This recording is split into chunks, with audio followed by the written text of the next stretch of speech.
சிங்கமும் காட்டு பன்றியும். ரொம்ப காலங்களுக்கு முன்னாடி காட்டுல ஒரு சிங்கம் வாழ்ந்து வந்ததாம். அதோட பேரு சிங்கராஜா. அது அந்த காட்டுல ரொம்ப காலமா ராஜ்யம் பண்ணிக்கிட்டு இருந்ததாம்.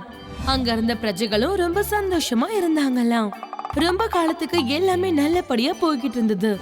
ஒரு கட்டத்துல காட்டுல பயங்கர பஞ்சம் வந்துச்சாம். பஞ்சம் வந்ததுனால காட்டுல இருக்கிற ஒவ்வொரு விலங்குகளும் ரொம்ப கஷ்டப்பட ஆரம்பிச்சதுங்களாம். சாப்பாடும் தண்ணியும் இல்லாததால கொஞ்சம் கொஞ்சமா இறக்க ஆரம்பிச்சதுங்களாம்.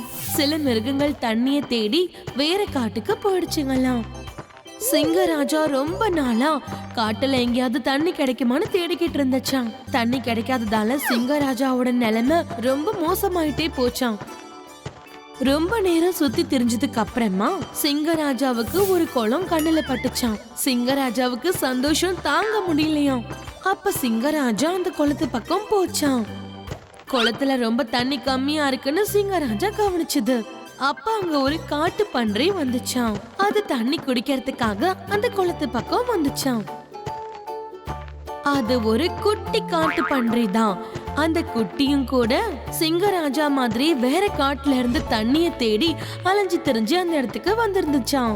அந்த பன்றி தண்ணிய குடிக்க கிட்ட போச்சான். அப்ப சிங்கராஜா சொல்லுச்சான், நில்லு, எனக்கு ரொம்ப தாகமா இருக்கு.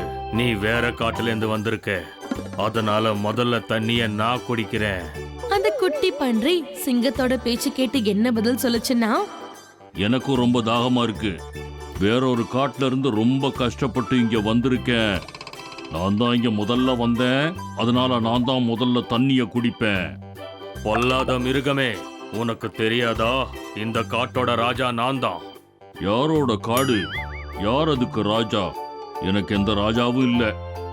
இந்த தண்ணிய நான் தான் குடிப்பேன். சிங்கராஜாவுக்கு காட்டு பன்றியோட பதில கேட்டு ரொம்ப கோபம் வந்துச்சான். அது திட்டிக்கிட்டே அந்த பன்றி கிட்ட என்ன சொல்லுச்சுன்னா, இதோ பாரு, நீ எங்கேந்து வந்தாலும் சரி, இந்த தண்ணிய உன்னால குடிக்க முடியாது. நீ எனக்கு சாப்பாடாயிடுவ. அது மட்டும் இல்ல, நான் ரொம்ப நாளா எதுவும் சாப்பிடல. இப்போ உன்னை கொல்றது ரொம்ப சந்தோஷமா இருக்கும். அந்த குட்டி பன்றி சிங்கம் சொன்னதை கேட்டு கொஞ்சம் கூட பயப்படல. அது சிரிச்சுக்கிட்டே என்ன பதில் சொல்லுச்சுன்னா, நீ என்ன கொல்றது? முதல்ல நீ உன்னை பார்த்துக்கோ. நீயே ரொம்ப சோர்வா இருக்க. நீ சொல்றதெல்லாம் கேட்டு நான் பயப்பட மாட்டேன். ஒருவேளை உண்மையிலேயே உனக்கு அவ்வளவு தைரியம் இருந்தா என்ன தோக்கடிச்சு காட்டு பார்க்கலாம். இத கேட்ட உடனே சிங்கராஜாவுக்கு கோவம் வந்து அதை தாக்க ஆரம்பிச்சது. ரெண்டு பேரும் சண்டை போட ஆரம்பிச்சுக்கிட்டாங்க. ஏன்னா காட்டு பன்றி ரொம்ப பிடிவாதமா இருந்தது.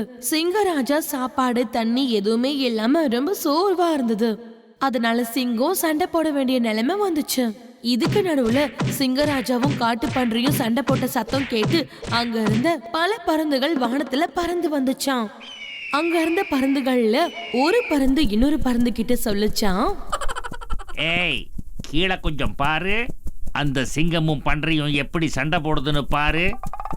அதுங்க ரெண்டும் இப்படியே சண்டை போட்டுக்கிட்டு இருந்தா ரெண்டுல ஒண்ணு கண்டிப்பா செத்துடும். இந்த வார்த்தையை கேட்டு இன்னொரு பருந்து என்ன சொல்லுச்சுன்னா, ஆமா, நீ சரியாதான் சொன்ன. அது மட்டும் இல்ல, இங்க பஞ்சம் வந்ததுக்கு அப்புறம் சாப்பிடுறதுக்கு நமக்கு எதுவுமே கிடைக்கல. இன்னைக்கு தண்ணியோட சேர்த்து சாப்பிடுறதுக்கு நல்ல உணவும் கிடைக்கும். கொஞ்ச நேரம் சண்டை போட்டதுக்கு அப்புறமா சிங்கராஜாவும் காட்டு பன்றியும் ரொம்ப சோர்ந்து போயிடுச்சுங்களாம். அப்ப காட்டு பன்றி மேல சுத்திக்கிட்டு இருந்த பருந்துகளை பார்த்துச்சான். அப்ப அது என்ன யோசிச்சதுன்னா, என்ன இது, இவ்ளோ பருந்துகளா?